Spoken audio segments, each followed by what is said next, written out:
Good evening. Welcome to the studio this evening. And I guess the first thing to say is just to apologise for missing the stream last night. I didn't wake up. I fell asleep without realising I'd fallen asleep, and then I woke up and it was 9:30. A bit late to stream with, so my apologies for that. I am, however, hopefully awake, although given the philosophical nature of the last chat we had on the stream on Friday night, am I really awake? Or am I dreaming I'm awake? Am I awake dreaming? I don't know. That's an interesting question. Philosophy. Maybe we won't get into that this evening. Who knows? First of all, I don't know, for some reason this weekend has gone really fast. I have not even got properly set up for the stream because this computer in front of me I've only just turned on and I haven't got it set up yet into streaming mode. Now I ought to look at a power script or something to set this up into, because one of the things I always do is turn off the sleep mode on that computer so I don't go to sleep whilst I'm streaming, because I can then use it to see chat.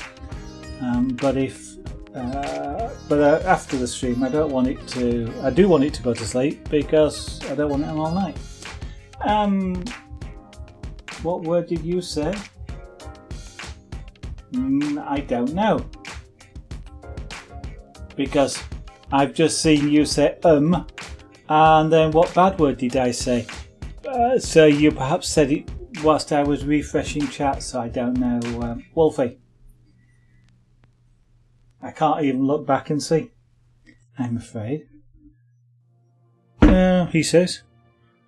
No, because I haven't got my chat on there. He does pick up some words.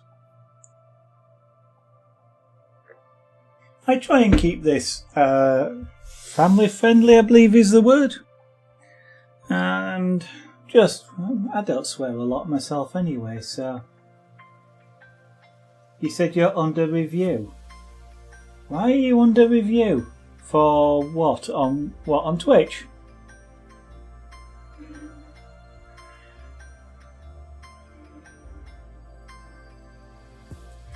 Okay. It's possible. I don't know. Right. You sent a message. Okay. Time lag in conversations sometimes is a pain in the neck. It's a bit like holding transatlantic phone calls via satellite. Okay. One possibility is if you typed a message into something into chat and it came up and it said you're under review. You said something that the auto mod picked up on, and I have the chance. It comes to the mods, of which there's me online at the moment, and I get the chance to either accept or reject that message before it gets published to the chat. And that's possibly what you saw. It's saying your message is held for review.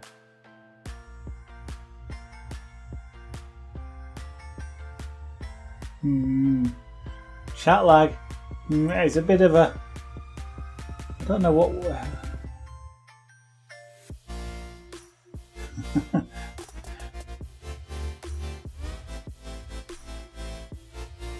Yeah, I couldn't tell you. Of course, they don't always tell you what the algorithms are that they use. I mean, there are certain words, but they don't tell you always what all the algorithms are, because, of course, they don't want you to use that knowledge to circumvent them.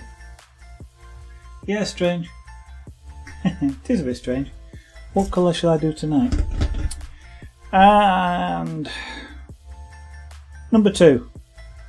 Do number two next. How can I send you what I did yesterday to make sure?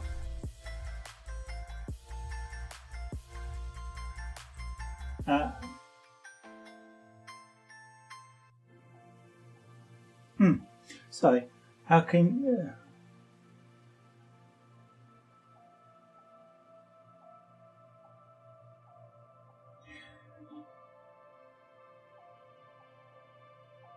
Right. Oh, yesterday when I didn't come online. Yeah, I kind of fell asleep without realising I'd fallen asleep, and then woke up at 9:30, which is a bit late to start streaming. Plus, I needed to have some food and a drink and things like that.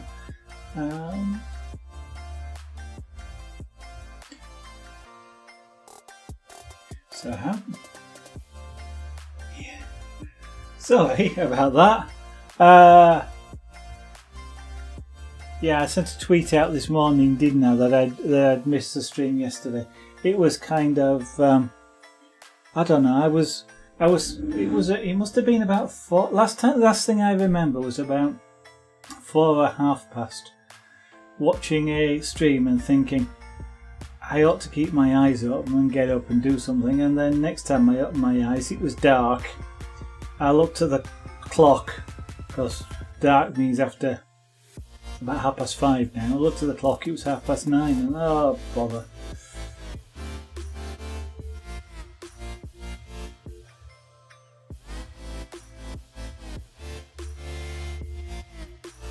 If you send it in 2 parts, it... Okay, what? I'm getting confused by yeah.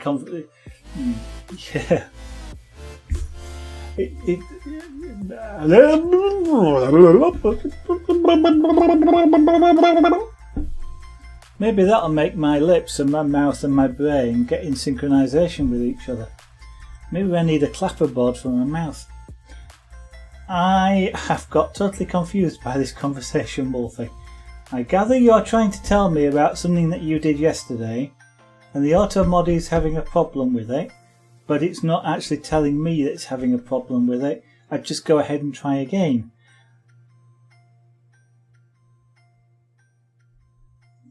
But yes, so 9:30, woke up at night, wanted a drink and all the usual things, wanted some food.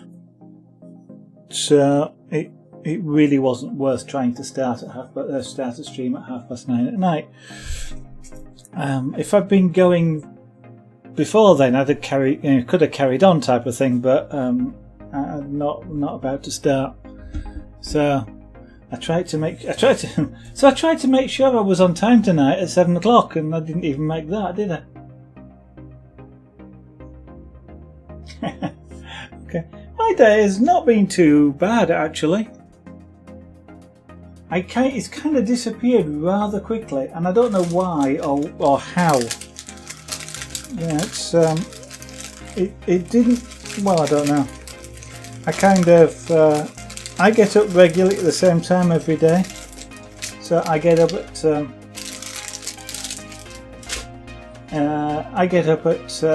8 o'clock every morning, which I did today, and came downstairs, started doing some work on the computer.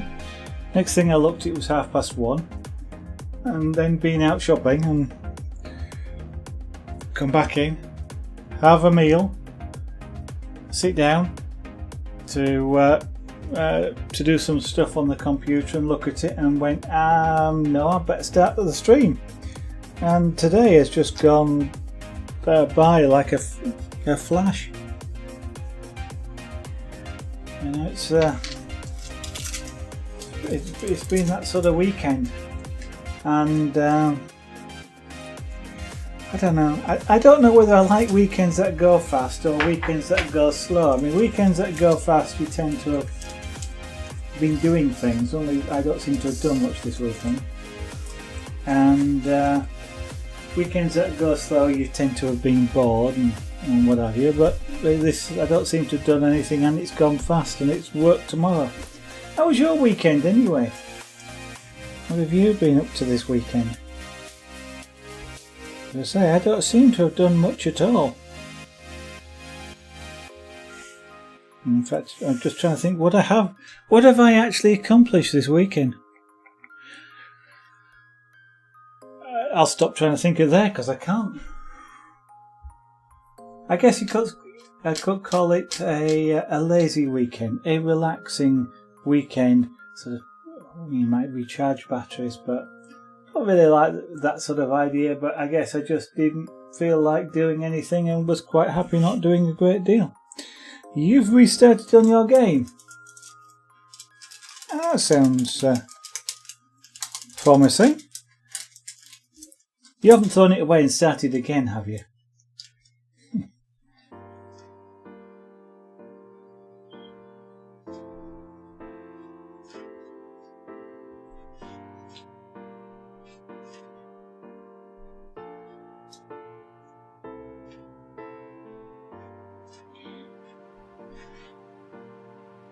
So, 22nd. Oh, it's almost, she says. What? It's all. I was about to say it's almost Halloween, and then I thought it's another week before it's Halloween. And then I thought, but that's a bit like saying it's almost Christmas, and it's only another about 6 weeks before it's Christmas. And we do seem to have this preoccupation to some extent with it's almost something, but then I was thinking that's the fault of all the shops. Then I thought on my last stream when I was going, or the stream before when I was going, yeah, there's Etsy.com, you know, Zaragonaut.etsy.com, the shop there, chainmail jewellery, makes great Christmas presents. Get in early, and I'm guilty of it as well. So what have you been doing to the game now? What's the current stage of development?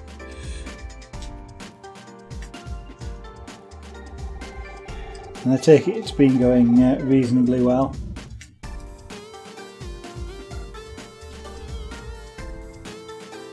Well, at least I hope it's been going reasonably well for you.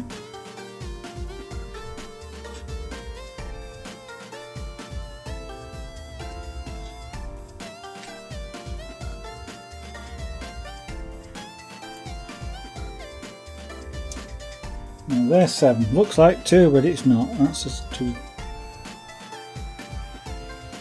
Yeah.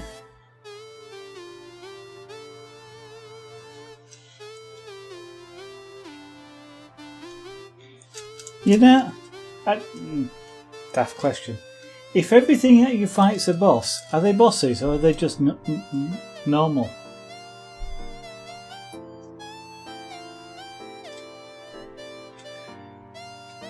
I of course realise that you're probably just using shorthand in that way, but sorry, I'm being a little bit naughty, teasing you a little bit. But it was just a thought, a genuine thought that crossed my mind. If everything that you fight's a boss, isn't that just a normal soldier? Or whatever they are called when they're not bosses. Don't know, what do they call them when they're not bosses? Just mobs, I suppose, aren't they?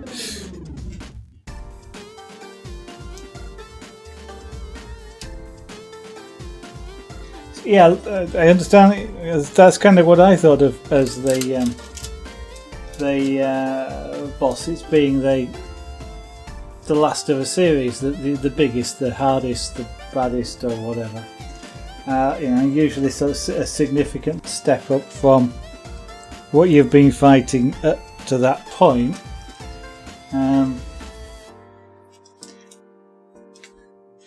No, I was just kind of teasing you a little bit, you know, with that, because I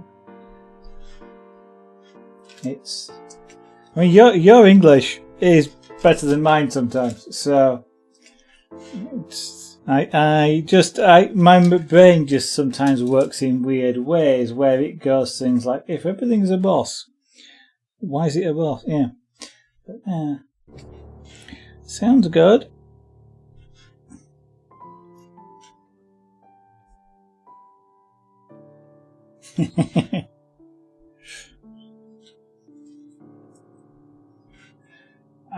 I'm not sure I believe that. Most of the time when you're typing I wouldn't be able to tell, and I can tell you of course that your English is better than my Dutch. How can I say that?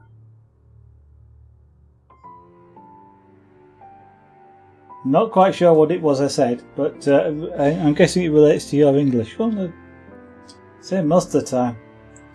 I would not know that English was not a I was going to say a primary language. It might be a primary language, but it wouldn't be your first language. I'm guessing, but then again, it might be. The internet these days and the mobility of people mean that I could be talking to somebody in Zimbabwe who was born just down the road, and just because they're in Zimbabwe does not mean that they don't speak. Well, I've picked the wrong country because they probably do speak English over there, I seem to remember, as well as things like Afrikaans and stuff. But he says, hoping that isn't an insult. But just yes, the nature of the internet these days means that you have no idea. I think there's one of the streamers that I occasionally watch called Morvalara, and I can't remember. I know I don't think she came up with it, but for long enough on her stream, I think it used to say at the bottom something like, "On the internet, no one knows you're a cat,"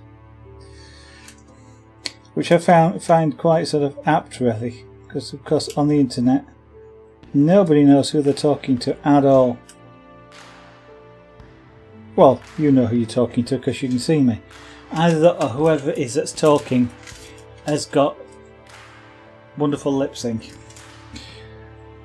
But yeah, Morvalara also very interestingly has her a live cam, which is of a cat and cat typing on the keyboard. But it's one of those things that was funny at the time you saw it. It might not be funny now, but I'm just trying to get a hair off of here.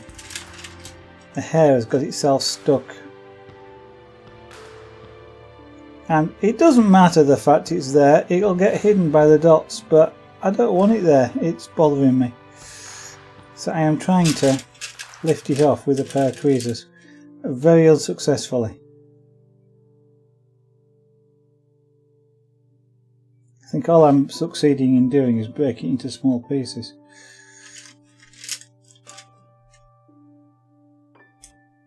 There we go. Oh, that's a long hair.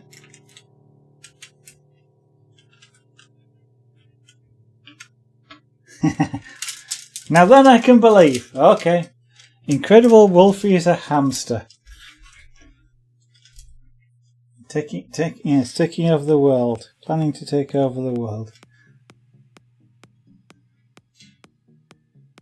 You do realise from now on, don't you, that I'll be asking you each day how the world domination business is going. And how do you like your new wheel?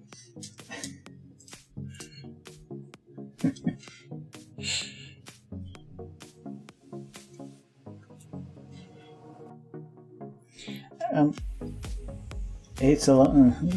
Talking of hamsters, and yes, you are. Talking of hamsters, he says, thinking maybe what I was thinking about was guinea pigs, but yeah, I'm not about to recount the story as such now, but it's a good many years ago, a long time ago. Somebody said something as an analogy which referred, I think it must have been to a guinea pig now rather than a hamster. But you know the internet abbreviation ROFL, and I've just read what you've typed. ROFL, and you usually get you can't believe somebody's actually rolling about on the floor. But your allusion there to the hamster and possibly the guinea pig.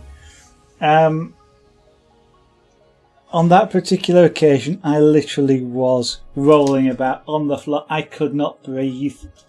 I was laughing so much I couldn't laugh. I couldn't breathe. After about 30 seconds, I calmed down enough to breathe, but then immediately started laughing again. It was about 5 minutes because it wasn't a joke, but it was just the way in which they described something, which involved a hamster. But Oh, a guinea pig. But it just tickled me just to the point where I could not, and I literally was rolling on the floor. I couldn't breathe, I couldn't stop laughing, and I couldn't laugh because I couldn't breathe and I couldn't get any sound out.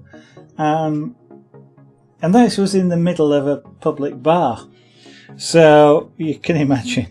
But and it's kind of one of the things afterwards where you think, why was that actually funny? But it just, the image it conjured up at the time just had me literally rolling on the floor. If I remember right. Yeah.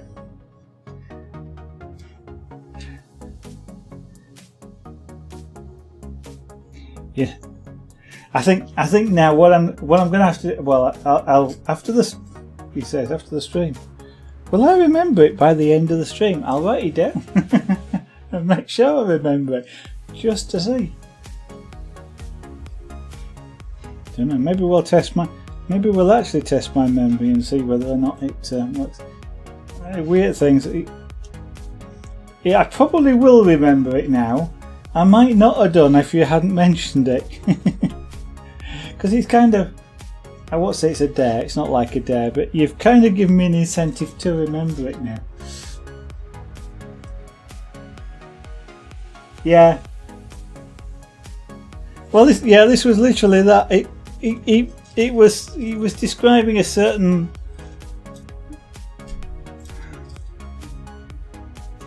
In fact, the conversation was about a car, and it must have been about guinea pig. I won't go into the full story because it kind of isn't really a nice image, but it was just funny.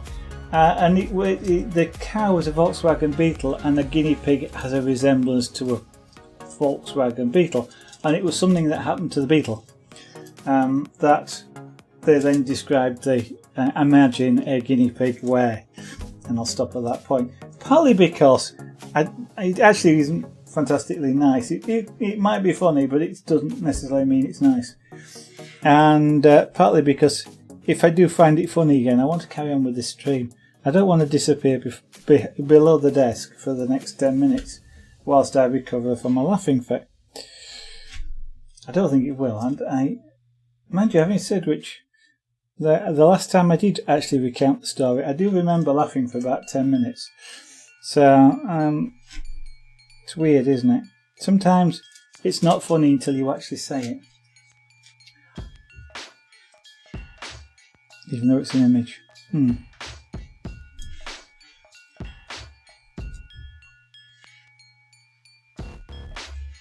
It's kind of a funny thing. I'm into philosophy again here. Kind of a funny thing is funny, isn't it? I mean, why is something sort of funny? Why does somebody find something funny? And even more, what benefit does it have to us to find something funny? I mean, a lot of behaviours that animals, people have are because of some sort of survival instinct. You don't like dark places because dangerous animals might leap out of them. Things that make, sudden noises make you jump because it might be something coming to eat you. Those sorts of things you can sort of understand. But so, what's laughing? I suppose it could be some form of bonding ritual in a way, but I don't know what evolutionary benefit laughing has.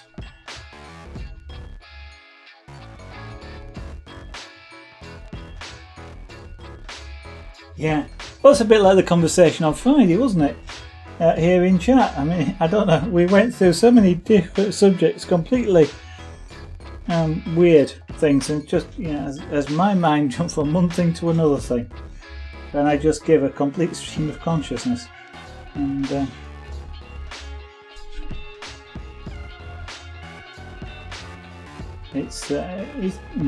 I kind of like streams like that where it passes so quickly because and the conversation has just gone. I mean, it might have been a monologue, as half of it was, of course, but it was just a complete non-stop transfer. I don't know.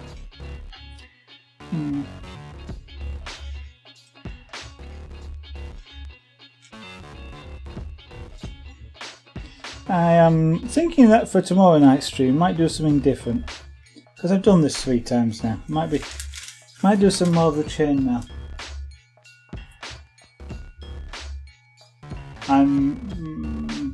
Okay. I'm not sure I'm logged into.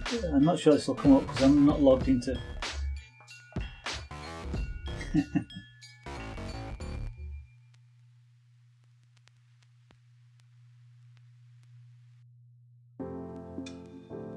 Yeah.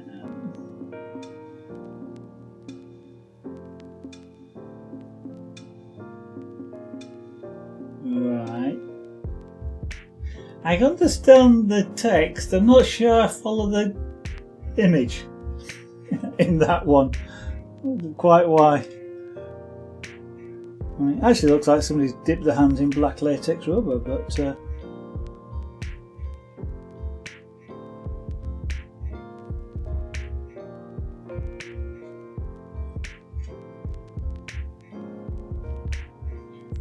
that image actually looked like there's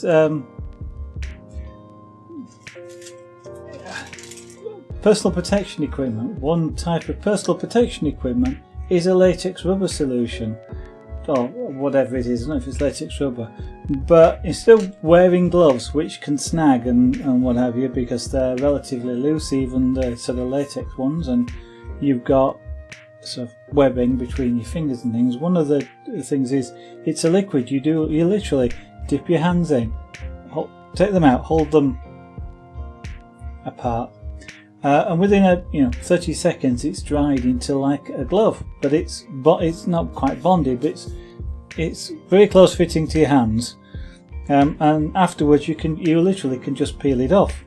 But it's quite impervious to lots of things and quite what I don't know.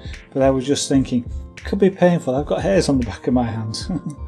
That could be quite painful. It's one way of making smooth skin.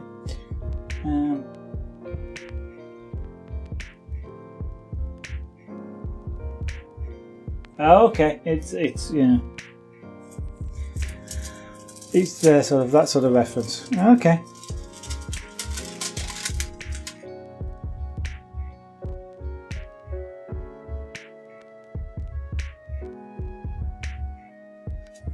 There's been a computer game where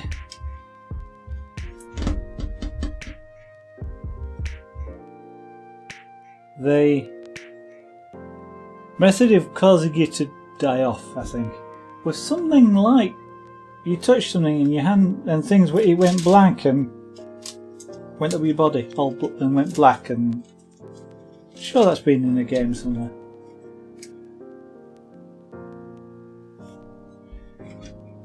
I'm trying to think now. It's weird.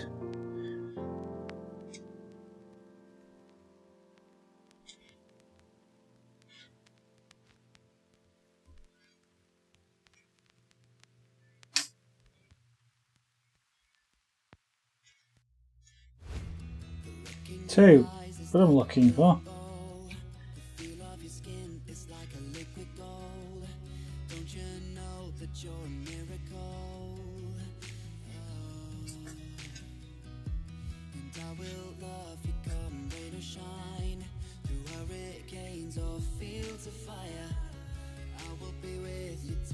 Either way, okay.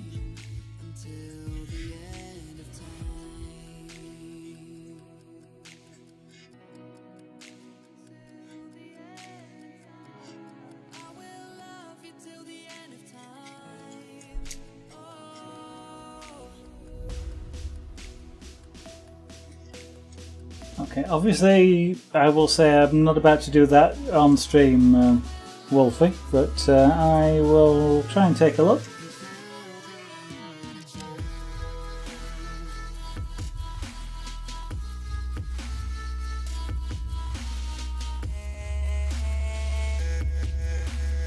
And thank you for sending it.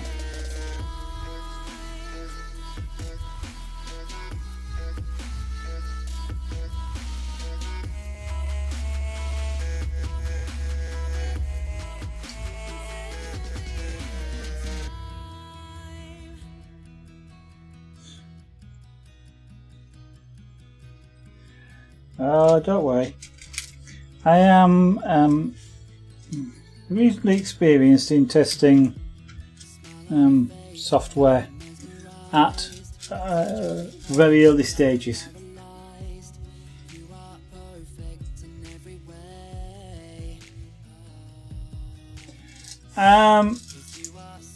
Okay. The way in which I test things like that, because it's what I do at work as well, is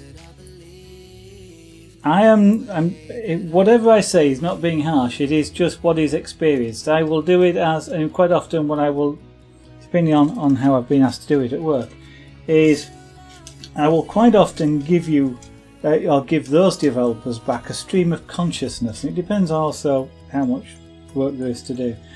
But it will be, and of course you're talking about a game as opposed to sort of commercial or sort of operational software. But it will be quite often, okay, I've just, I've got this box on screen. It's asking me to put my username and password in it. Now, where did that box come from? Which application is that? It's got the title on it, so I know which one it is. And that's okay, then I'm reasonably confident to put my username and password into this. And so I'll do that, and I guess I press the OK button. Does that log me in? Oh, it does. Okay. Wonder what happens if I press the No button then. And I give that sort of I often give that sort of commentary, which is lets you as the developer understand the way in which I'm looking at your application whilst I'm doing it. What's causing my eyes to focus on things and stuff like that. If I get a little bit less chatty with it, what I will do is anything that's not right gets written down. It's not a criticism, it's just that's what it is. And I don't ever really criticise, because this is what I've got, or I would like this to be different, were it me that's doing it. But of course it's always a case of I'm just a user. The developers got the last word, so. Yeah, whatever I say, it is not meant to be harsh or critical. If I do say anything, it is literally just that's what the experience was. And I understand that it could get better, or it might get better, or it might be done a different way, or it might not even be, might be left exactly as it is because that's the way you intended it. It's not a problem, I'm not paying for you to develop something, therefore what I say is salt has more meaning.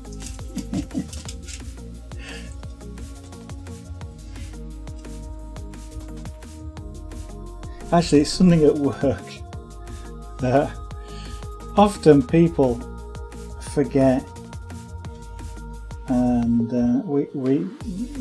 I end up having a similar sort of conversation a lot of the times. It's if somebody asks me to look at some software, test some software, and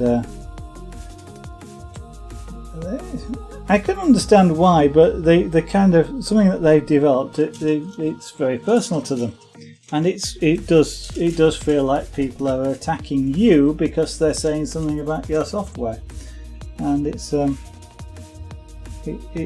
can prove challenging, shall we say, to give feedback sometimes on software to people because of that, and.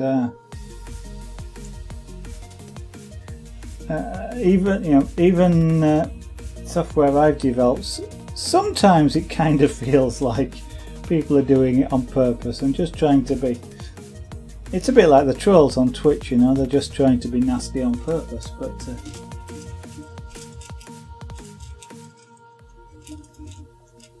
yeah, okay. Well, if that's what you'd like me to do, then yeah, I won't promise a timescale. I will try and take a look, but I'm not gonna promise when. It will literally be just have to fit in, Wolfie. But I will try and take a look for you and say.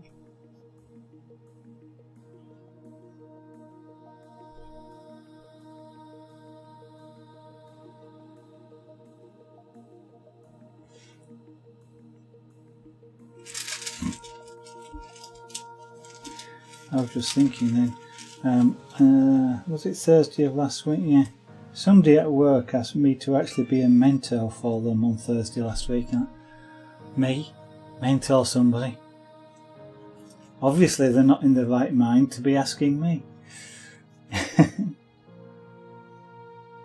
Now I know you're not asking me to do it either, but it was that's just the thought that crossed my mind then.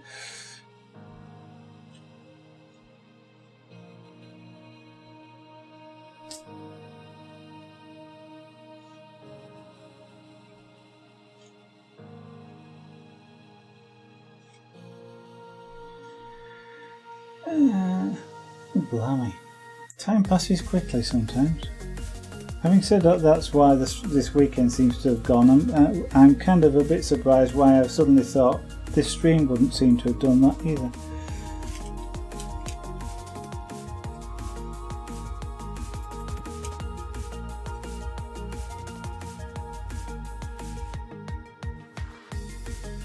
I don't think I've ever taken part in a pre-alpha game trial before. This could be exciting. So in a year's time, when this is a worldwide top seller, I'm going to be able to say I was in there at the very start. I played it before it was even an alpha trial.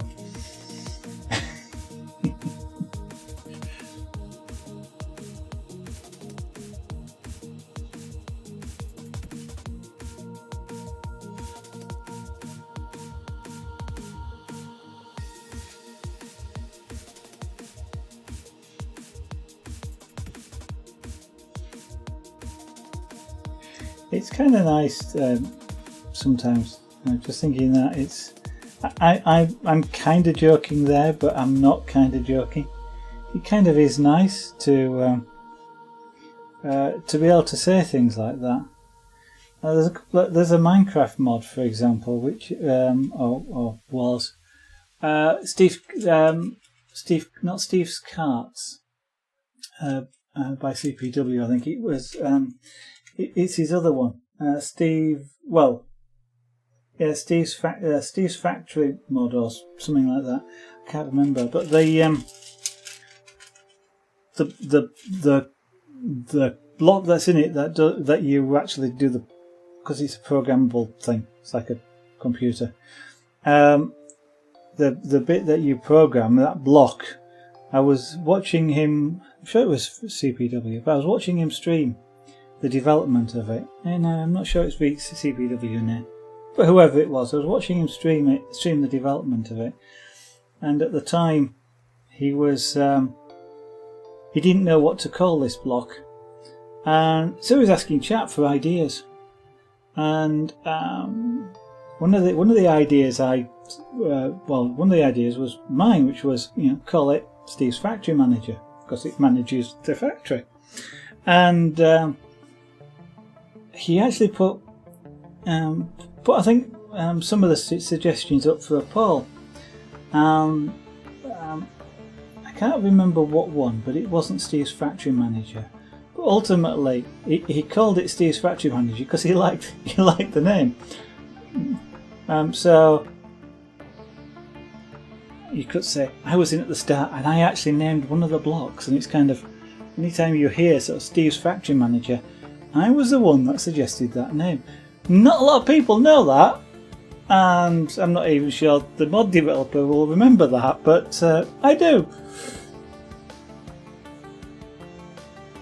I hope it gets big, Wolfie. I do. I literally hope it is a sort of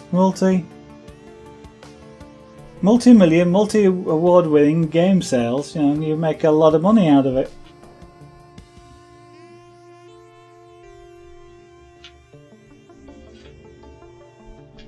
Of course, that could be just a slight sort of self-interest there, because if you make lots of money out of it, you might subscribe to me. Sorry. Dear. No, I am teasing there, by the way. But I still hope it does make a lot of money, and I still hope it is really successful, and it does get played by millions of people. It's it is kind of a fantastic feeling when you get people that actually want to use whatever it is you've developed, made, whatever, actually want to use it, play with it, whatever, if it's a game, play with it, and knowing that people are actively wanting to do that and sort of going and doing it is kind of amazing in a way. It's kind of a wonderful, I'd say, feeling, but you don't go around sort of going, "Ooh, wonderful! Somebody's playing my game today." But it is sort of just, it's a wonderful boost to know.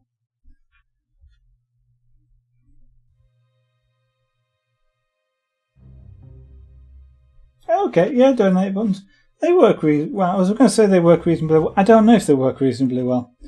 I don't know how people are about donating or not donating. It's a difficult area for. I mean, I find it difficult sometimes to know. I mean, I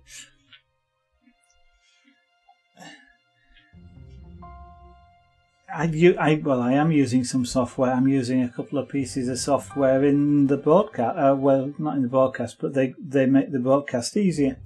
Virtual cables, for example. That sits in the background, and it makes it easier to do certain sound management on the computer, and which makes broadcasting a lot easier. And that's kind of a donationware thing as well. And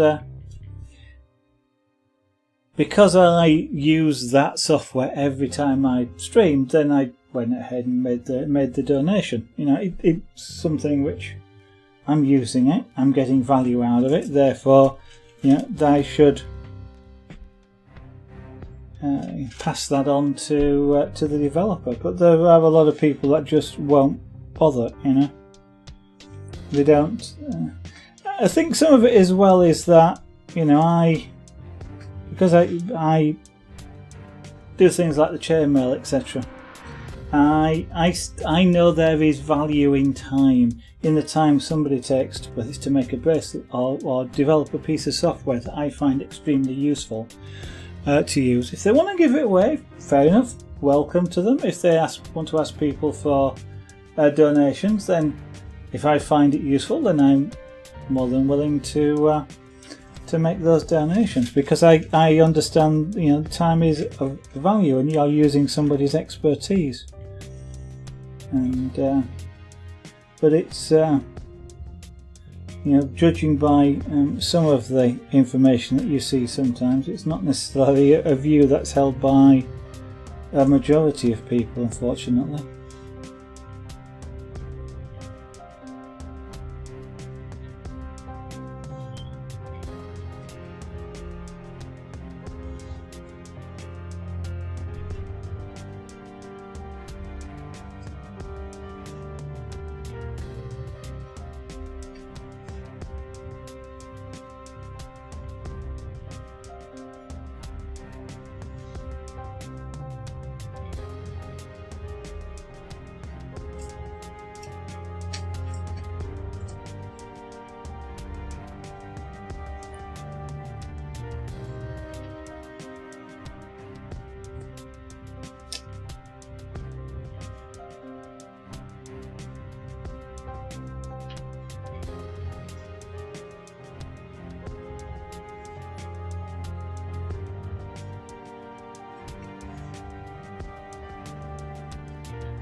Sorry, Wolfie. I'm not exactly. I'm laughing at my sense of humour because You just said then, I don't.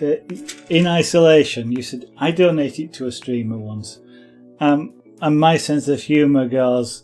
Sort of takes that in a somewhat of a negative sort of way. I'm not meaning anything by this, but it just, it's kind of. I donated it to a streamer once.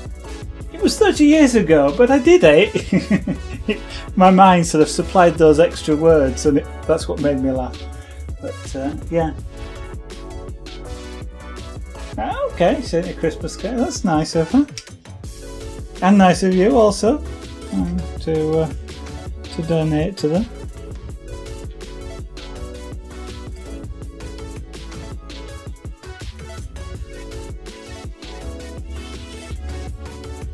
I think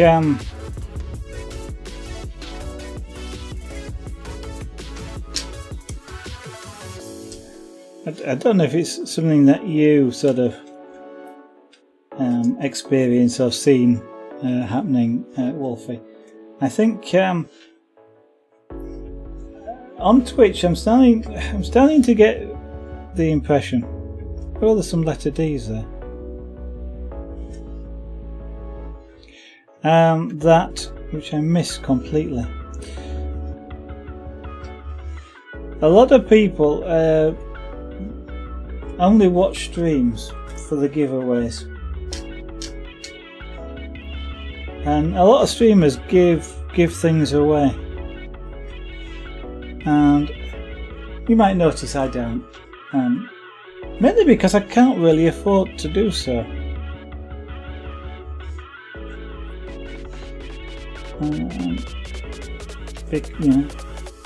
I have two schools of thought on it, and I mean, one of it is the postage of giving away anything is a cost that has to come out of my pocket if I was going to do that.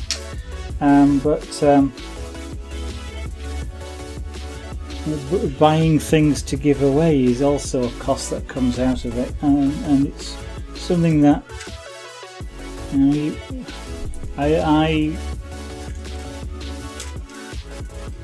I hate the fact that people expect you to do it in order for them to watch the stream, which seems to be happening quite a bit, and it kind of makes it self-perpetuating that people feel that they have to offer things to give away to people in order to get them to watch their streams, and I don't know, it's oh yeah, no, I wasn't meaning you've done it for any particular reason. And yeah, long time viewers, it's kind of is like that. I used to watch somebody who, not quite since they started streaming, being creative, but I did watch somebody who was doing a lot of drawing, and on screen, they were using a mouse and keyboard actually to draw on screen, and doing quite decent drawings with it as well, and a little bit of pencil and paperwork.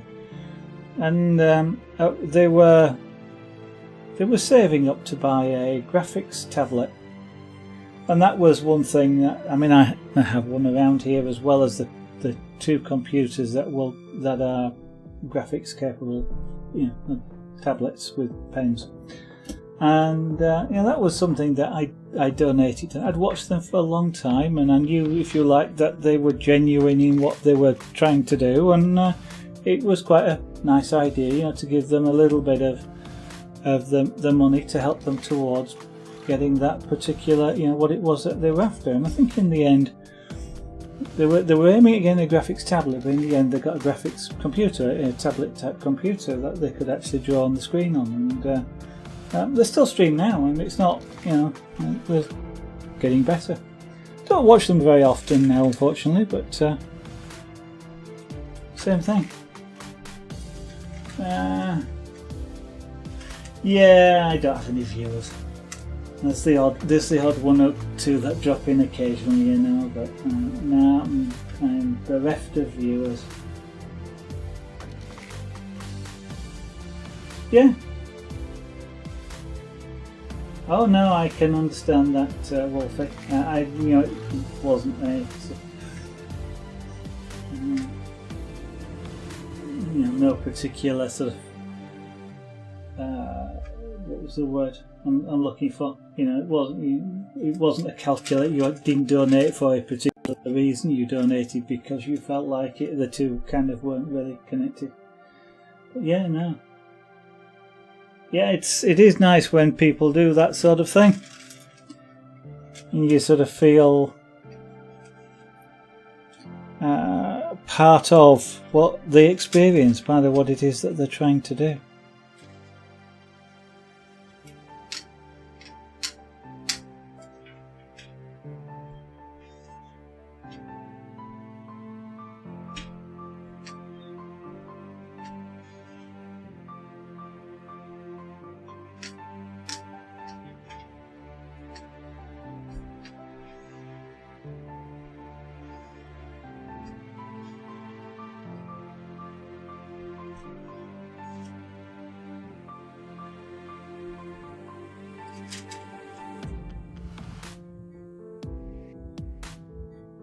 I did too.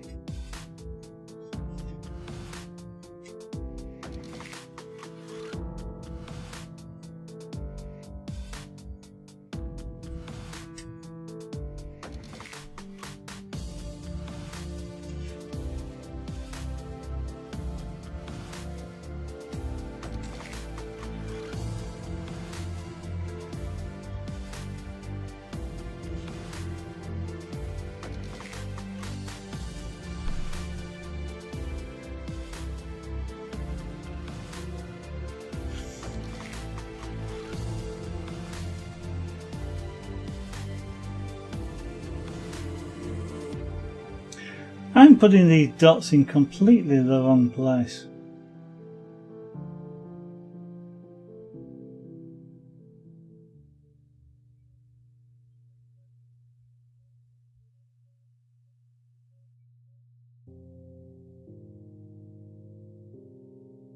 No, I'm not. I've just got completely... One of those moments. I am just looking at this and thinking, I'm sure I was doing the number... I'm putting these dots on the number 2. And I'm thinking, but I've just got them out of packet 11. Packet 11 is D. I shouldn't be putting them on number 2. And I'm thinking, have I been putting all the packet 11 things on the wrong number that I've been doing all this evening? And I've actually just realised I've just pulled them out of the wrong bag. So I pulled them out of the number 11 bag. I should have pulled them out of the number 2 bag and I wouldn't have confused myself. Having said which though, I did notice some letter D's that I'd missed. So I at least have the opportunity to fix what I missed.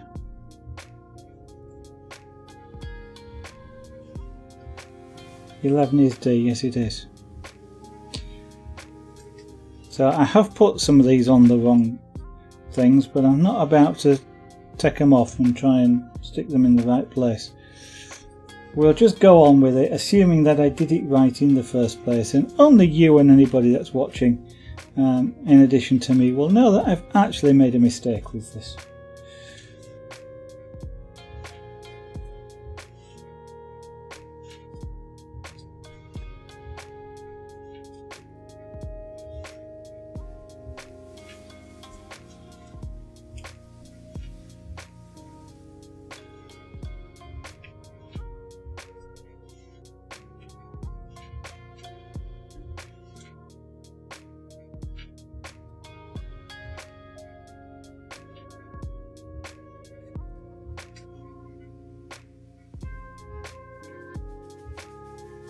Now of course it means that the few of the things that I had in here are now mixed. So the number 2 dots and the number 11 dots that I had in this tray are now mixed up. So it's completely random as to which of the colours I'm pulling out. So I shall throw them away in a moment when I just make sure I can't see any more letter D around the place. And we'll get the right number 2 out. Yeah. Which actually reminds me, I ought to think of some ideas. As I am an associate, a very poor associate, not got many subscriptions, then I get 3 emoticons. Well, I get 3 emoticons because I've subscribed to my own channel. That's an automatic thing, by the way, that you get a subscription to your own channel at the highest tier, but you don't get paid for it. Can kind of see the point why you don't get paid for it, but there are three emoticons available, one for each of the subscription tiers, and the lowest tier get access to the first emoticon, the next tier get access to the second and the first level, and the highest get access to all 3. But I cannot think of emoticons for this channel because we do so much things that it's really hard to get anything which is. It would have to be something completely unspecific to what we do. It's not like I only do dots, or I only do carving, or I only do engraving, or I only do rug making. And at this point in time, that each of those are so completely different from each other, it kind of trying to think of an emoticon for the and everybody does things like the derps and the head slaps and stuff like that, and you kind of want something that's so unique that says, hey, this is Zaragan art, that it just stands out, you know. And from the point of view, I guess, of people go, what's that? And then the channel name comes out, as opposed to just, oh, that's just another Kappa or whatever it is.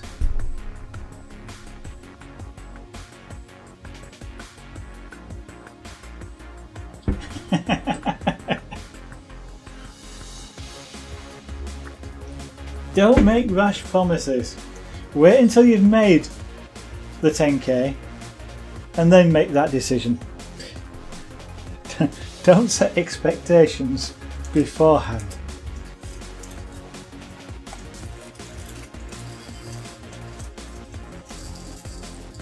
Because one of the things is you will have people that will try and hold you to it for a start, which, you know, can be a little bit, and then, you know, when you get 10k, I mean, is that 10k before or after after tax, and before, is that 10k of profit, 10k of revenue, 10k of turnover? Is it in euros, in pounds, in dollars, pesos? Does it have pesos? Now, I didn't say that I wasn't alluding to why wouldn't you? You know, if you are feeling generous enough to want to do that, then I wouldn't stop you. That sounds kind of self-indulgent, but you know, you do what you like. You've made some money. You do what you want with it. You know, if you want to give it away, that's your decision to make, not mine. I was just saying, you know, don't making a decision like that. You saying that, you come to make 10k. I'm going to go, do what you like with your money. You make the choice as to whether you donate some or not. But other people will go, you said. And then, you know, you might need that to do the next bit of the game or whatever, or the next game or whatever it might be, and you then you get yourself into sort of moral knots almost if you start thinking, oh, I made this promise back then, which I probably shouldn't have done, and therefore.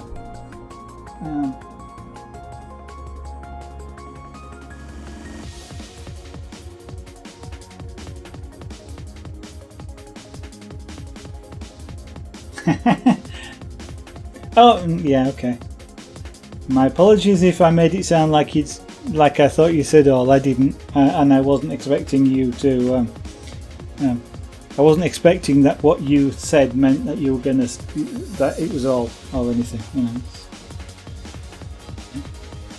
And as you quite rightly point out, it could well be sort of 1 cent.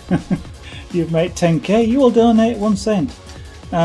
Yeah, but no,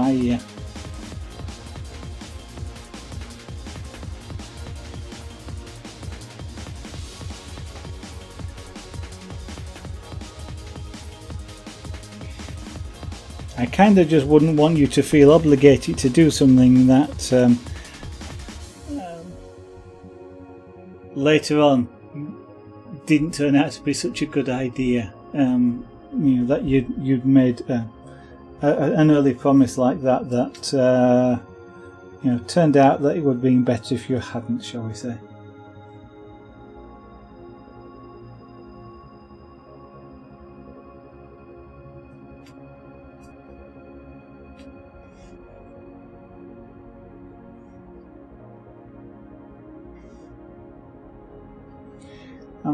I mean, it's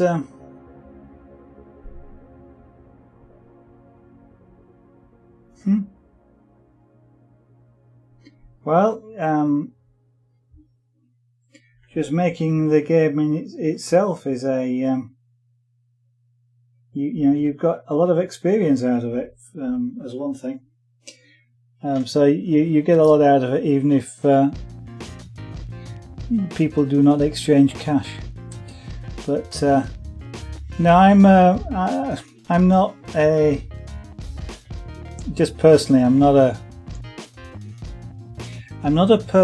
would love to have lots of money. Okay, it makes lots of things easier. You know, I at the extreme, for example, let's say I had lots of subscribers, I would be able to, at that point, I might be able to afford not to work at my current job, but to work at being a streamer full time. That might be, it might be fun. I'd have to think about it really hard, to be honest, but it might be a fun thing to do. But I'm not the sort of person, as you may or may not have worked out, that sort of keeps going on all the time. You must subscribe to my channel. Subscribe. You know, every 10 seconds I'm mentioning it, and it's money. Money is important. Money is important to me for all sorts of reasons, but it's kind of like if you've got some money, then that money's yours. It's not mine to tell you what to do with. And it's the same with members of the family. If they've got some money, that's up to them what they do with it. It's not my money. It's nothing to do with me. And it's you know, I have that sort of view, if you like, of things, and I don't. So whilst I might, you know, do things, sell things or whatever to make money, it's I don't expect people to sort of give me it for any reason just because they have some. Okay, this thing has all of a sudden stopped being sticky, he says, as a dot jumps from the end, from the tray to stick to the end of it.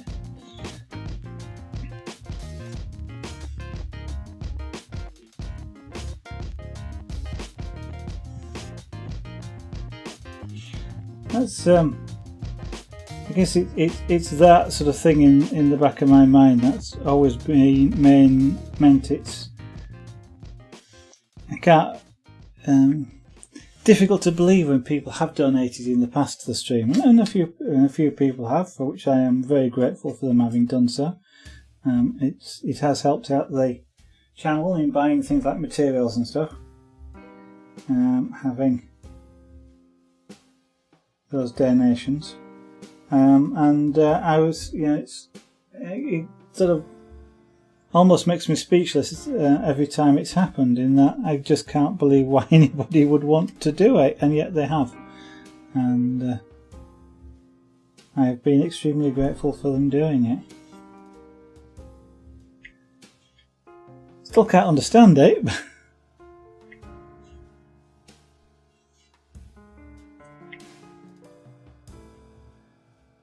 Right.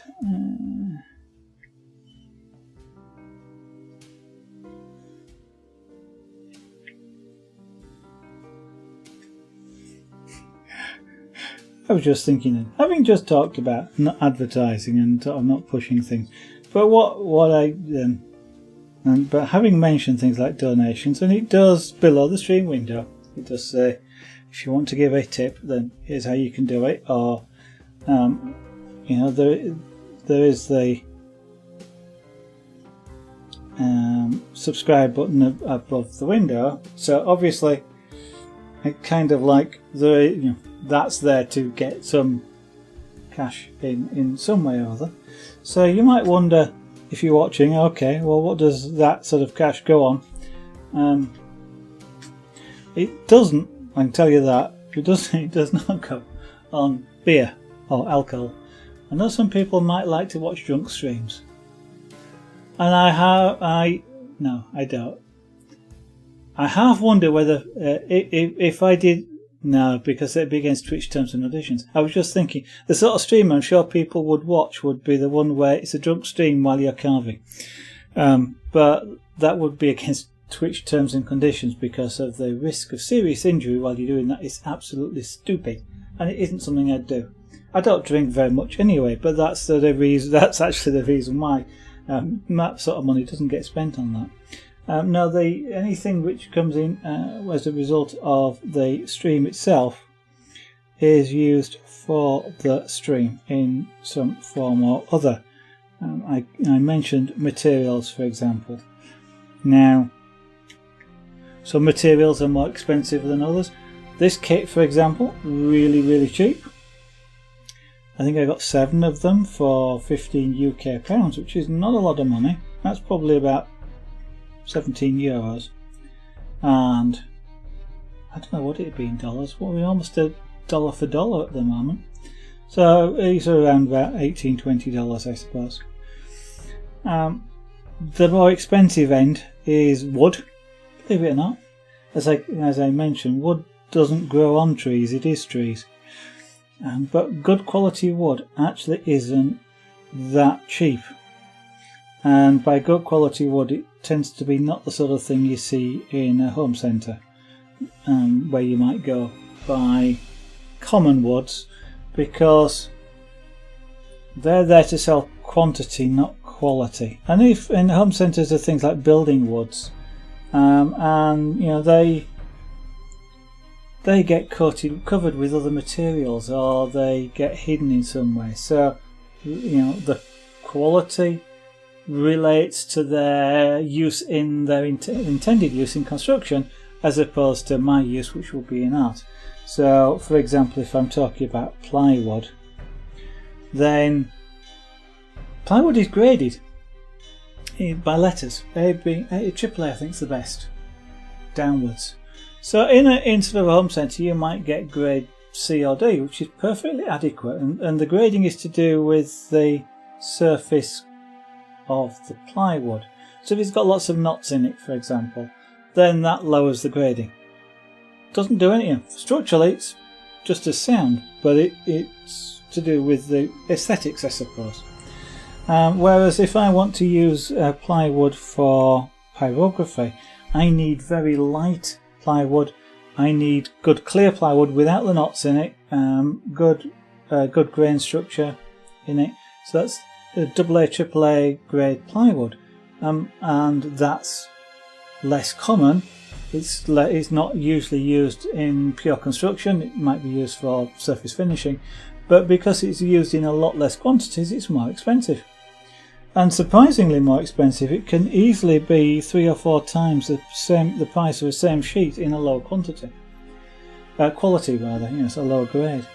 So it's wood in itself isn't necessarily cheap, and if you then start looking at things like European basswood, or you say European lime, which is also known as basswood in some countries, particularly the States, that's more rare or in Europe, shall we say, despite the name of European lime. It doesn't seem to be as available as it might be in the States. So in the States, I understand it is a more affordable wood. It's quite pricey in the UK. Trying to find what wood of the size that you might want for carving, for example, but it's absolutely wonderful for carving. It's a lovely wood to carve because of its qualities. So that's the sort of materials that you might see, whether it might be a diamond tipped engraving bit for glasswork. It could be a dentist's reamer for wood carving. It might be a new chisel. It could be some scraper board or a sharp pointy object to use on it. And it can also be actual streaming items. So whether it's one thing that when I start considering glasswork, for example, not only the material for the glasswork itself. So you're talking about, for example, an oxypropane torch together with the regulators, the hoses, the oxygen generator, some fume extraction equipment, as well as other miscellaneous bits and pieces. That sort of thing adds up to something like in the UK, you'd say £600 to £1,000. So similar euros and dollars, I suppose, 600 to 1,000 euros or dollars. And that's without the glass or anything else, consumables on top. That would include I was going to say furnace, but what I was meaning to say was kiln. Not sure, but I mean that's just off the top of my head. I can't remember, but that's the sort of streaming type materials. But when I start considering, if I start doing that, one of the things I would want to do, for example, is I use a desk mic at the moment. Oh well, it's a very good microphone. It's a Rode M3.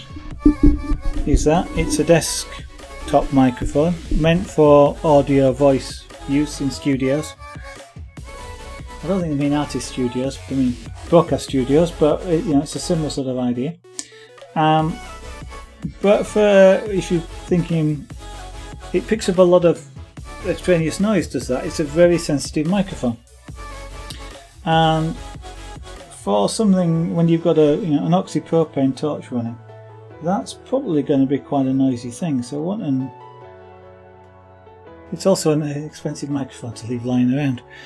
So I've been thinking about when or if I do that, perhaps going to a radio mic, so that I can actually not only carry the transmitter around on me and I don't have any wires, because wires and hot glass do not seem like a good mix, and I can always wear a headset mic of some kind, or rather than just sort of the lapel mic, which will help with audio quality and safety and things like that. But those microphones, a decent one, is not cheap. It's an expensive proposition. It is a decent quality one. I mean, you can get really, really cheap ones, that purport to be for semi-professional use, shall we say. And they may work really well, and they may not. And it's kind of like, do you take the chance, or do you get something that you know is going to work really well? And that's a bit of a dilemma. But as there's part of one of my hobbies I've mentioned before, I'm a licensed radio amateur, so I have an idea about transmitting and receiving equipment. And when something is costing sort of £30, and these things are not generally sort of made in millions, it's not the sort of thing everybody in the world has to get the economics of reducing costs through quantity.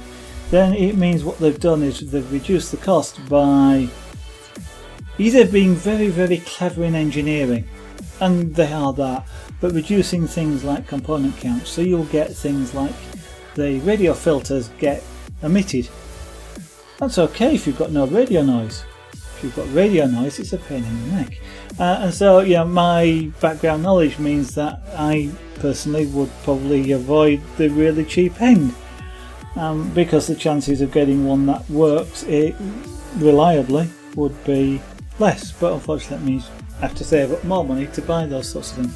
And again, that's the sort of thing that the stream proceeds, whatever they are, will go towards. That's just an example. Interesting. Yeah. Well, it's just giving people an idea. It's not. I think a lot of people, when people like to support streams, and I understand that, but I think it's nicer if people understand what it is that their support is supporting. It's not going on a wild.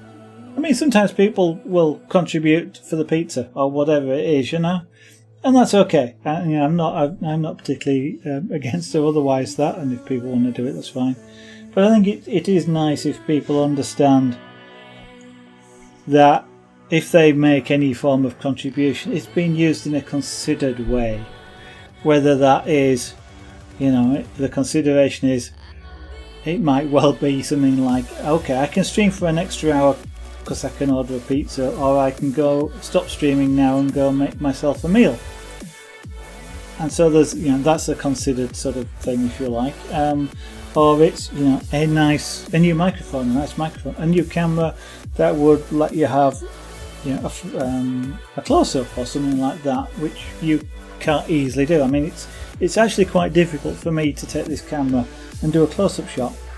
I can set it up for close-up, or I can set it up as a distant here now, but to actually sort of zoom in and do a close-up or bring it closer, I have to go over to that computer over there, go completely off frame, bring up the configuration software for the camera, focus it, because I generally turn autofocus off, otherwise when I do that it starts refocusing backwards and forwards. It's a pain in the neck.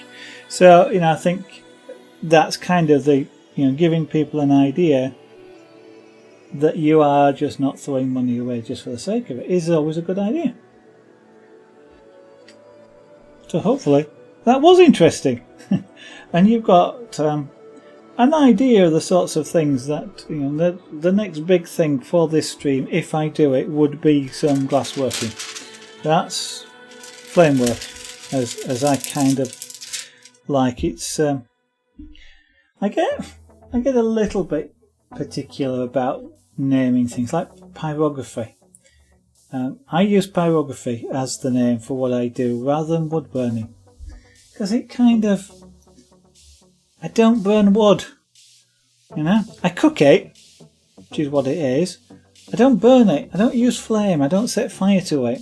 There are styles of pyrography that do that. Fine, that's wood burning. The stuff that you see coming off, the smoke that you see isn't smoke. Usually it's cooking vapour that's coming off, and that's why it often doesn't smell. That's why it smells like heated wood rather than burnt wood if you're in the same room. And so it's things like pyrography, or if I'm going to describe it, I describe it as painting with heat, as I'm sure you understand, because if you've been on the stream before. But the same with I don't do glass work at all, but I would tend to describe it as glass work or flame work. You're working with a flame, and that in history, if you like, that's what they used to be called, flame workers. I think there was another term for them as well, but I can't remember. Lamp workers. That's right, lamp workers was another one, and that was because they used to use lamps, literally the lamp, like you would get the old thing with a glass bowl with a wick on the top and a chimney for lights. They used the bit without the chimney, and they would blow into the flame to create the to heat the flame up, and they'd heat the glass over the lamp light. So that's lamp workers or flame workers, because you're working with a flame. It's kind of what I think as a glass blower is somebody who blows glass. Well, if you don't actually blow into, if you use solid glass, for example, and you don't actually blow into it, then how can you be glass blowing? Unless, of course, you've just got some on your hand and you go. I guess that's glass blowing. Sorry. You'll be doing a lot more than that if you got hot glass on your hand, I tell you.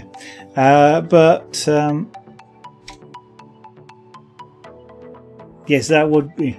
Sorry, I was talking about how I sometimes get a little bit political now, a little bit particular about how I describe certain things.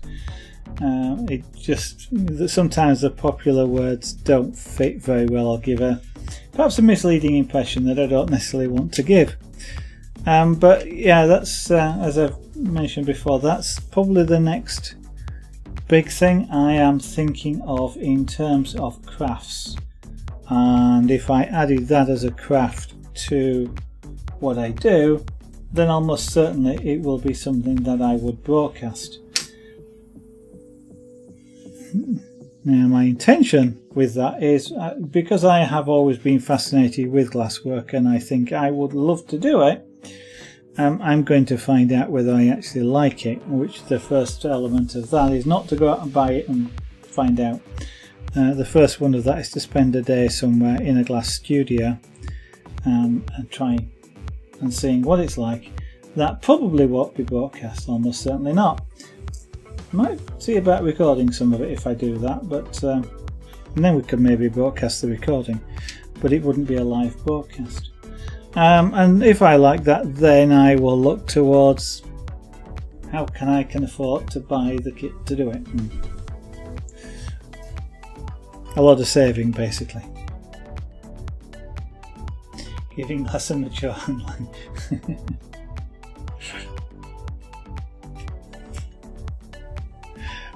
I kind of like my interpretation of glass blowing. Yeah.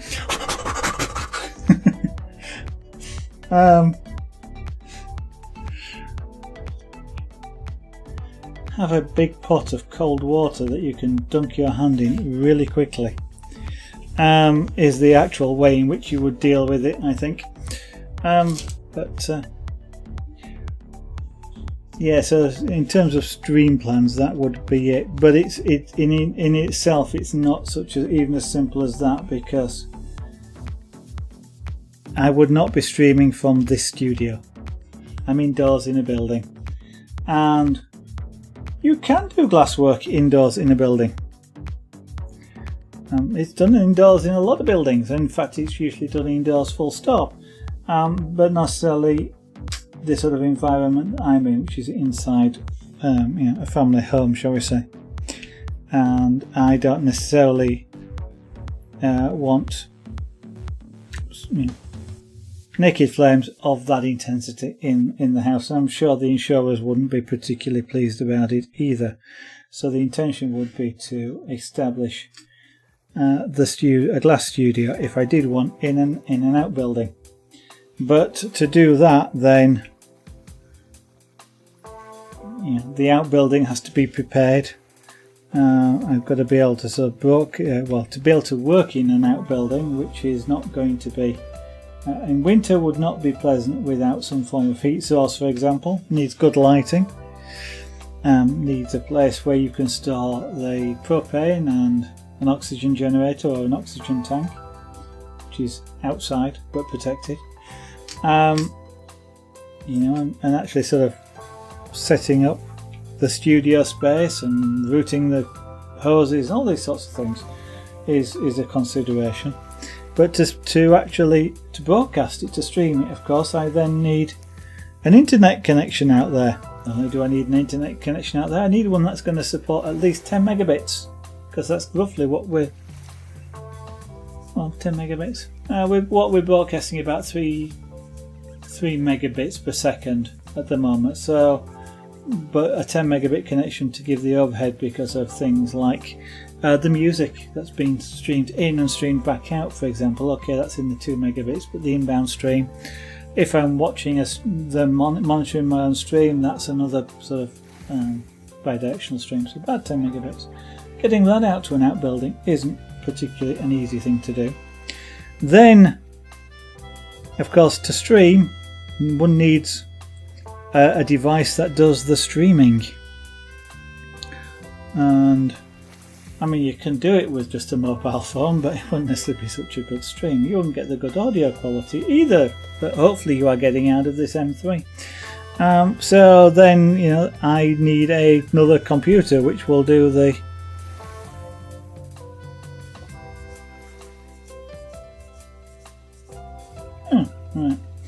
right. I would need another computer, and I've got a couple around that are probably powerful enough to do it, and so that in itself isn't particularly an issue. Although I might, I don't know what the Unix version of OBS software is. That's going to be something that I'll have to try out, because at least that gives these older machines more chance of being able to do it. But you know, it's surprising how all these sorts of things suddenly start adding to the sort of the setup costs of something like a broadcasting framework. Yeah.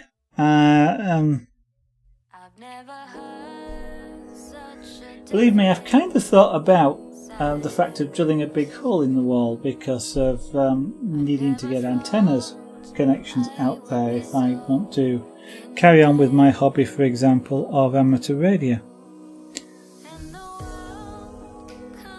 And a thought just crossed my mind on that. But you know, cutting a hole in the ceiling has not really been sort of something I thought about. The wall? Ceiling? No.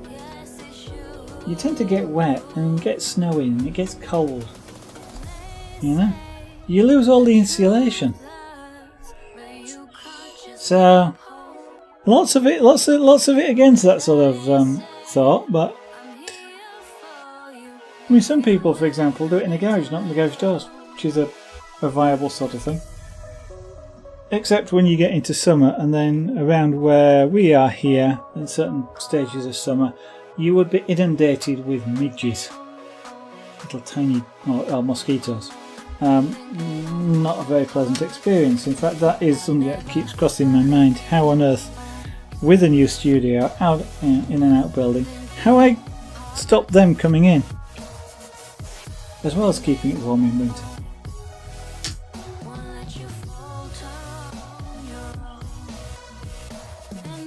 I mean, in summer, you know, with flame work, you literally can just put a table outside the door, connect everything up, you know, and you're outside, working the outside in the sunshine, or whatever it is at that time of night. And I can imagine it being quite pleasant to do so.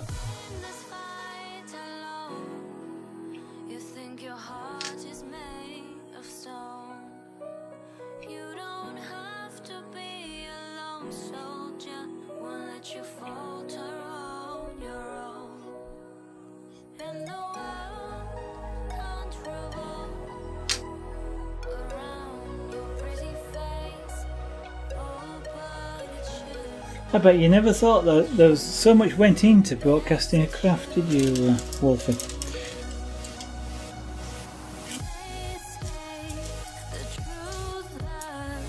Oh, and of course, with a studio in the outbuilding, you know, for a glass worker and broadcasting, there is one vitally important part of that studio.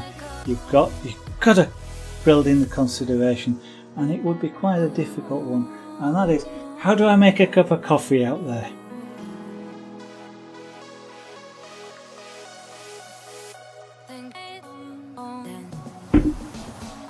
It's actually kind of a half serious thing. It's no stick up basket, but it's that is kind of a half serious sort of thing, because I, for example, do have a power cable which is routed out to an outbuilding, but that power cable is only capable of about 3 kilowatts of power transfer, and a kiln when it's running is going to be about 2 kilowatts. And you've got an oxygen generator of a few hundred watts, and then you've got some lighting. Okay, LED lighting, but you need especially if you're broadcasting, you need a reasonable amount of it. And then there's a computer that's doing the broadcasting. There's the comms equipment, to get the signal back to the internet. And then there's going to be some form of heating, because despite what lots of people might think, you've got a kiln running at a couple of thousand degrees. You've got a torch blasting out heat, only it's not. It can be quite cold. So I understand. Like he says, because I have never actually been in such a studio, but it can potentially be quite cold. It's not necessarily as warm as it sounds having a big kiln, because a really good kiln would be cold on the outside, because it would concentrate and keep all the heat on the inside. Then you're not wasting the heat. So the colder the outside of a kiln is, the better to some extent, which means it doesn't heat the room. And a couple of thousand BTU torch, a lot of it is you're going to be extracting air at a rather rapid rate to extract the fumes, which also drags the heat out as well. And you need good ventilation, which means you've probably got a door open or a window or something like that to let air in. After all, you don't want to be keeling over with carbon monoxide poisoning. That's another expense, carbon monoxide monitor. You see, it all adds up.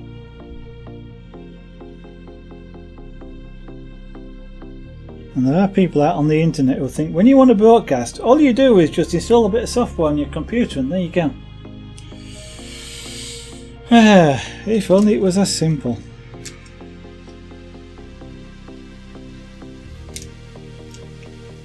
Actually, I'm being disingenuous. It can be as simple as that.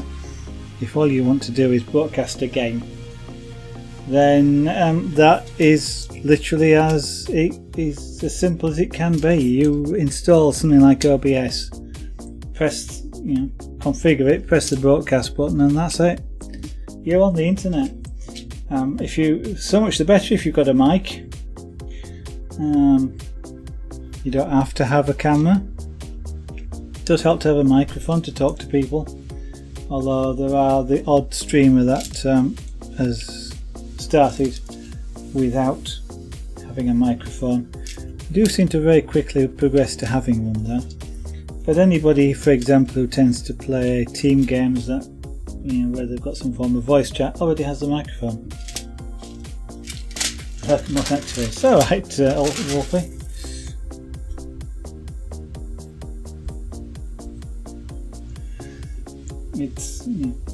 I see a lot of people say that. I wonder if you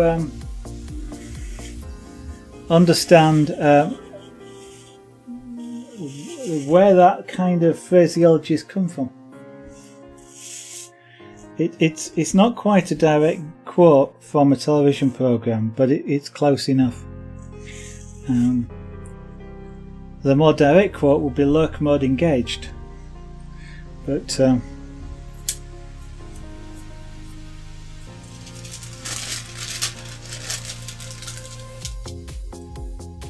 a game. It's a programme I used to watch quite a lot.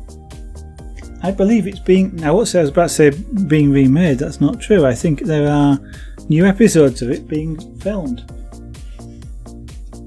Or have been filmed. I don't know who the broadcaster would be.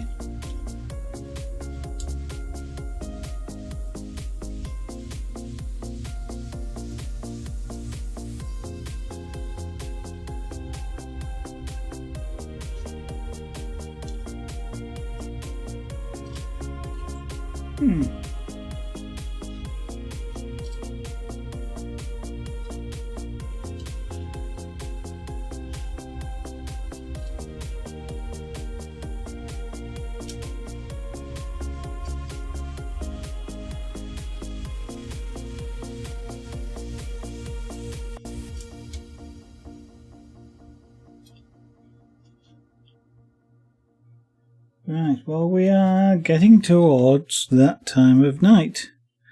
That time of night being the time of night when I will be closing down the stream. I'm going to go for just a little bit though. I generally will close the stream down around 9 PM. I kind of find it's a useful time.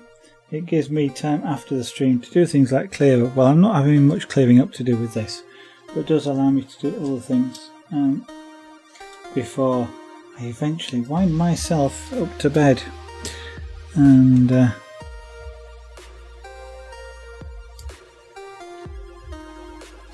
what have you. So I guess playing about a little bit with scheduling. I'm not sure what good times are these days. When I first started streaming, I was streaming from about 8 PM till 10 PM at night, and there doesn't seem to be much variation outside. If I stream 7 till 9 rather than 8 till 10, so it makes it a little bit more convenient for me. So, unless of course anybody has any particular thoughts, I always will listen to people about what they think may be better for majority of people. But that's what it is at the moment. Now I do tend to, for those people that are watching, I do tend to try and stream at least 5 nights a week, usually 7. Which reminds me, there's a couple of nights this week when, for other reasons, I'm not going to be able to. But I will tell you more about that on tomorrow night's stream.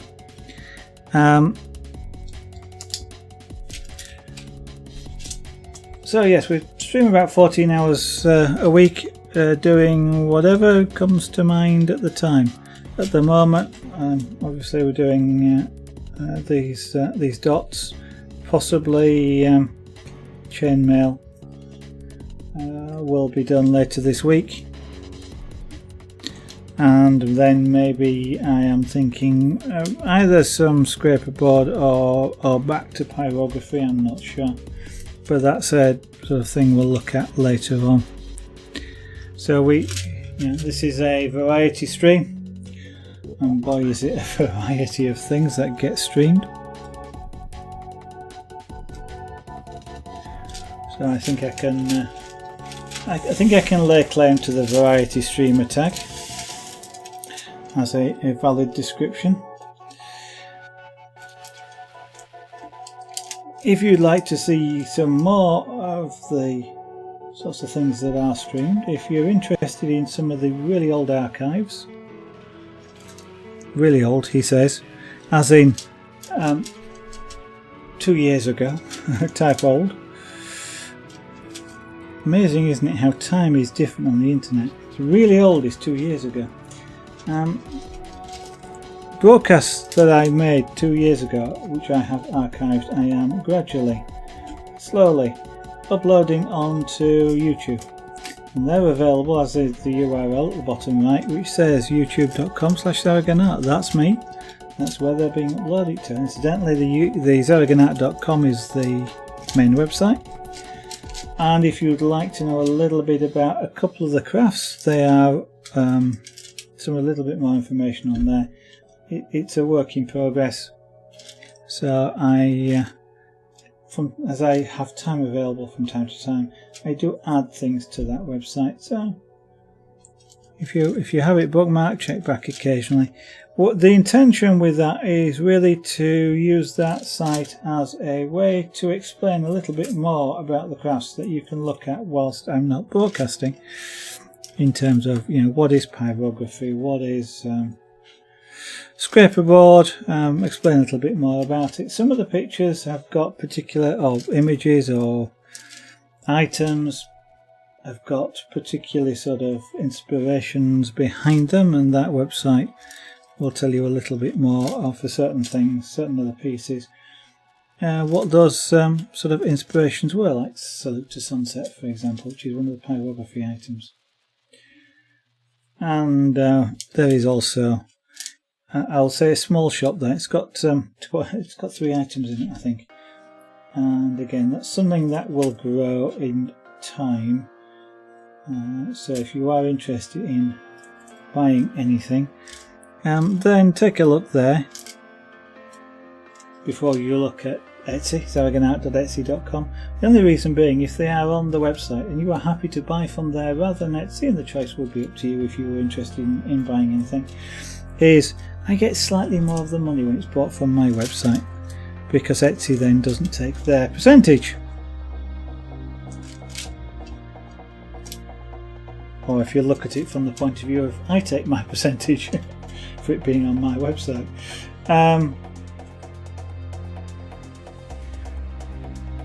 So yes, mentioned Etsy there if you are interested. That's got the chainmail jewellery, which is what most of the pictures you've been seeing on the bottom right are, or like that one there. A little sort of Christmas charm, bottle top charm, bag charm, phone charm. That cord is quite useful. You can go on Christmas trees. You can put it around the neck of a bottle. You can, a lot of telephones have a little slot in which you can put a wrist strap, for example, and that will fit in there. Twitter, if you would like to keep up to date with information that is related to the stream. So I know Twitch will give you live notices, but I do also tweet when the stream is going live.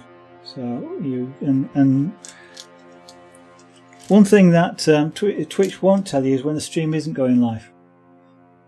So if I've not fallen asleep but I'm not streaming, I can always let you know on Twitter if you follow me on Twitter, and that way you will know. You'll get the information. There is also a Facebook page there. It's got a little bit of information on it, and whilst it's not mentioned there, there is there is another site that I can't remember the name of, so I won't bother saying it because I can't remember what it is. Because I've only just created an account there to upload some photographs and things, and I can't remember the name of it, so I shall mention that at some other point in the future when there's a bit more information there. And of course, since I have spent a lot of this stream talking about the sort of plans and things for the future of the stream, and where donations and things get spent, etc., I will again mention the subscribe button up there. There's both the follow and the subscribe. Follow for the Twitch notifications and to have me appear in your following list and perhaps on your front page, and subscribe if you would like to consider assisting the stream with buying materials and things like that. Right, so I think I shall put the few remaining things I've got in this little tray down, and then that will be it for this evening. I said down, not all over the desk. So 2 more. That's number 1. Incidentally goes on to number 2. Number? Oh, that's a number 2. Okay, so that's it. So we are going to leave that with for now. We've done there's a lot being done on this picture. It doesn't look like it, but especially when it's covered in cellophane.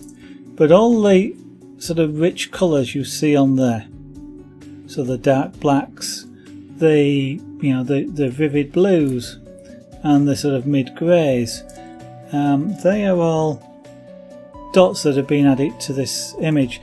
The sort of grey looking soft focus stuff, like around the eye on the left of the picture, or the white area, that's stuff which is yet to have dots put on it.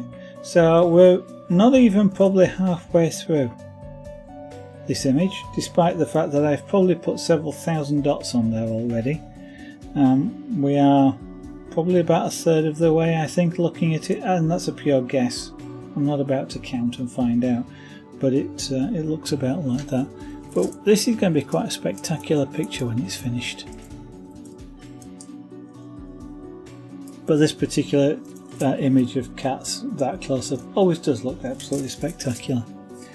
So tomorrow night, hopefully, providing I don't fall asleep before the stream and miss it completely, I expect to be streaming from starting somewhere between 7 and 8 PM UK time. That is 1800 hours to 1900 hours GMT or UTC, both variants of the same time. If you're in a different time zone to either of those, do the appropriate add or subtract to match your own time zone. You'll know when I go live. Or alternatively, it's now 9:05 in the UK. 7 PM was of course 2 hours and 5 minutes ago. So do the maths in your own time zone, look at your clock now, you'll know when I go live. In that window, 7 to 8, it's a variable window, I'm afraid, just because it is quite a tight schedule for me finishing work, which is about 5 PM, and having a meal and being able to set up for a stream to then start. So it does vary depending on just how well that schedule has been made or otherwise. And then we'll broadcast probably for up to about 2 hours. Tomorrow night's stream will either be some more of this or some chainmail, I think, because I have some chainmail projects to complete, and I'm not sure which to do. It will potentially depend on how tomorrow's gone. Tomorrow's gone at work has been a nice, calm, relaxing day. Yeah, right. Then maybe we'll have the patience to do some chainmail, because it'll be the micro mail stuff, the little 3.2mm rings. Lovely little tiny things. Little bit of a pain in the neck to work with. But I kind of enjoy working at that micro scale. It just unfortunately takes so long to do anything, because 3.2mm rings, that means there's about 4 to every 10 millimeters. And 10 millimeters, of course, for those of you who are used to imperial measurements, 10 millimeters is about 1/5 of an inch. So it doesn't grow very fast. And that is one frustrating part about micromail, and it's actually one reason why micromail is quite an expensive thing. If you ever see it for sale, then you would expect to pay a reasonable amount for micromail, because it takes a long time to weave that many tiny rings. And as an example, a bracelet like this, which is in a lot bigger rings, there may be a couple of 100 rings in there. In micromail, that would be 500 to 600. So it's 3 times the quantity. Unfortunately, it's not 3 times the length of time. It's probably more like about 6 or 8 times the length of time to weave something like that. But anyway, having said which and rambled on for a little bit, I'm going to say thank you for watching if you have, and if you haven't, thank you for at least dropping in. Although, yeah, I know you can't hear it if you're not here. I will look forward to seeing you on the stream tomorrow, and in the meantime, have a good night and bye for now.